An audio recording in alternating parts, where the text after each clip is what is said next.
ānandamé, ānandam, ānandam, ānandamé, paramāṇandam, ānandam, ānandamé, paramāṇandam, ānandam, ānandamé. ஸ்ரீராமனும் மணமகனானாரே, நம்ம ஜானகி மணமகளானாளே. ஸ்ரீராமனும் மணமகனானாரே, நம்ம ஜானகி மணமகளானாளே. வந்தவர்க்கும் பார்த்தவர்க்கும் ஆனந்தம், வந்தவர்க்கும் பார்த்தவர்க்கும் ஆனந்தம். சீதைக்கும் ராமனுக்கும் ஆனந்தம், சீதைக்கும் ராமனுக்கும் ஆனந்தம். நாம் செய்த பூஜா பல இன்று பலித்ததம்மா, நாம் செய்த பூஜா பல இன்று பலித்ததம்மா. ஆனந்தம், ஆனந்தம், ஆனந்தமே, ஆனந்தம், ஆனந்தம், ஆனந்தமே, பரமானந்தம், ஆனந்தம், ஆனந்தமே, பரமானந்தம், ஆனந்தம், ஆனந்தமே. மங்களம் மங்களம் சுபமங்களம்.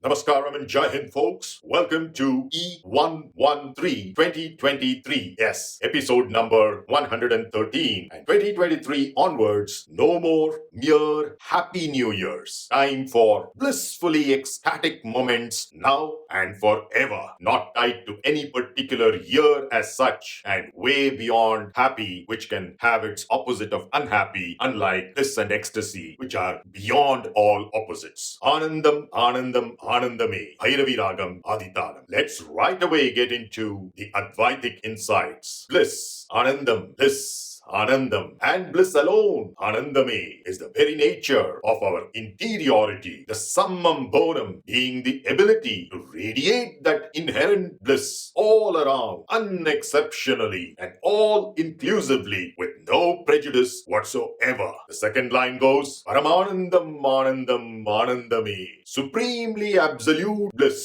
Paramāṇandam, bliss, ānandam, and bliss alone, ānandamé. Nothing else but singular bliss in 24/7 meditative solitude. 24 hours a day, 7 days a week, 365 or 366 days a year. In meditative solitude, inner silence, and the primordial darkness, zeroing into inexplicably-experiential dark matter and dark energy. Yes, meditation is not something that you do for a specific period of time within a day, but a state in which you are, irrespective of whether you are awake, asleep, or in dream. The third line goes, shrirambhajan manamagan ānare, our own prosperously Shri, pleasantly duty-conscious self, Ramanum, has playfully donned ānare, the role of a bridegroom, literally a psychological mana, son, magan. Yes, mana magan, though usually translated as a bridegroom, actually even literally means a psychological son. In the beautiful dialectical interpretation of arguably the world's oldest language, Amr, the father of all human communications whatsoever, the endearing mother, of course, unarguably being the one and only Sanskrit. The fourth line goes,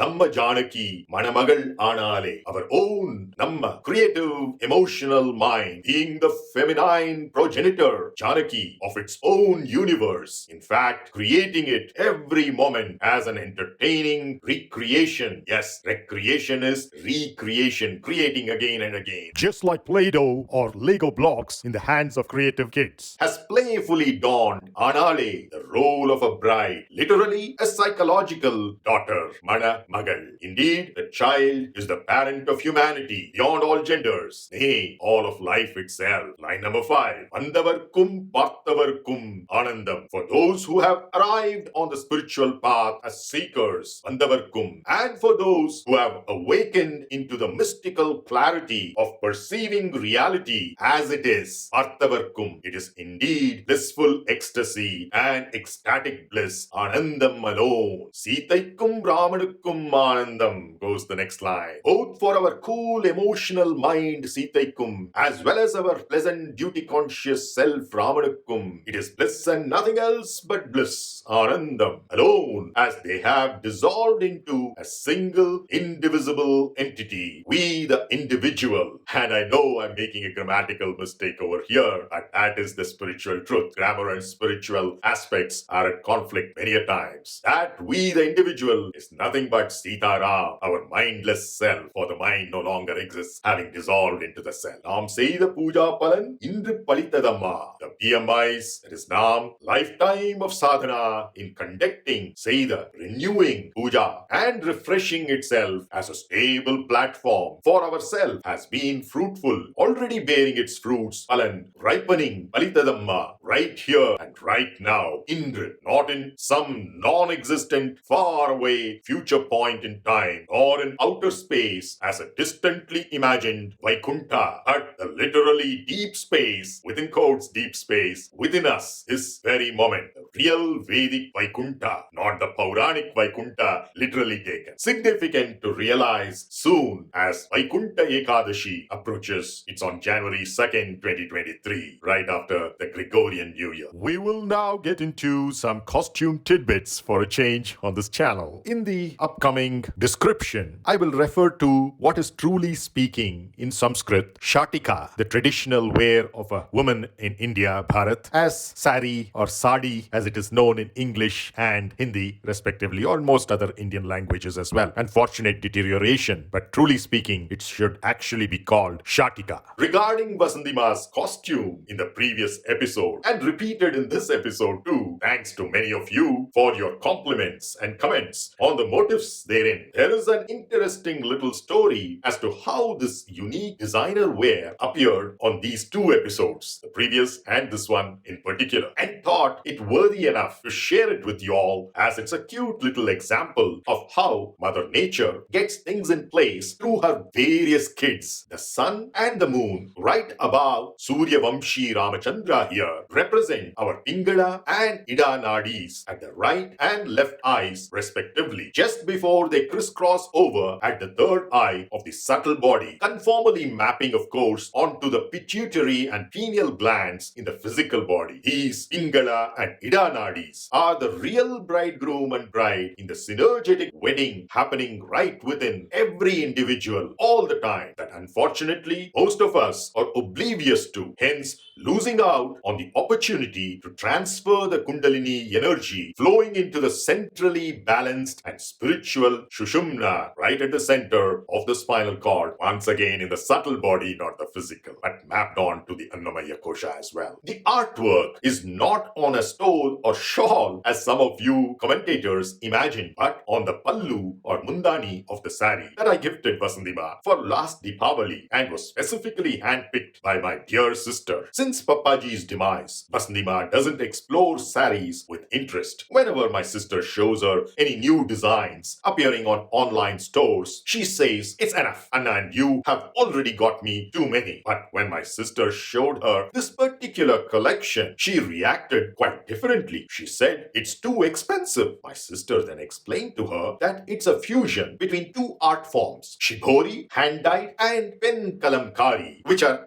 rarely done on the same sari or same piece of cloth. boycott for that matter. Amongst this collection, VasanthiMā loved one saree in particular and kept saying, "It's so beautiful." Unfortunately, it was already sold out. Only this saree amongst the whole collection had Sita Rama Kalyanam as its theme. All others had designs of flowers, peacock, etc. Later, she was ready to pick up something else from the same collection. My sister, however, told her that she should buy only if she really liked it, and they apparently ended their conversation at that. Strangely, nonetheless, my sister kept checking the same collection, and one day she saw that the tag "sold out" was removed from the dream saree of VasanthiMā. This wasn't a website, but a small private collection with exclusive access to select clientele. So my sister checked with the boutique owner again, despite the concern that the seller could get irritated with a repeat enquiry. To her great surprise, however, the owner said this time that it's available,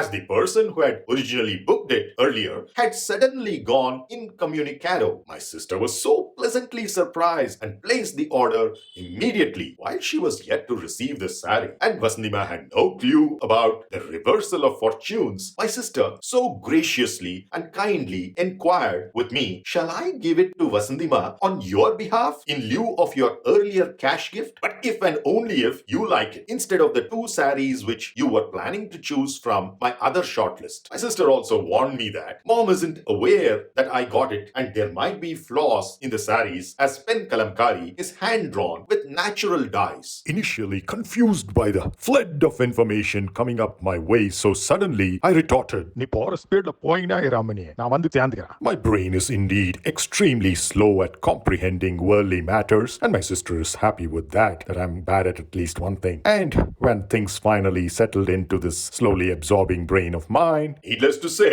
I jumped on the opportunity with, "That's so sweet of you to offer such a splendid choice as my gift to our mother. I'd love to do so. Please let me know so that I can reimburse any extra expenses towards it." How can anyone not like such a wonderful artwork? My sister even sent me a link to Uttara Unnikrishnan's rendition of Sita Kalyana Vaibhogami, to which I responded, "Awesome, you chose the perfectly apt song also for this particular costume." After receiving the prized collection, my sister was kind enough to voluntarily arrange for a virtual gifting ceremony too, over a surprise FaceTime call, delighting VasanthiMā. And that's how the apt costume ended up on our dear singer in episodes 112 and 113 too. See you in the next episode in 2023.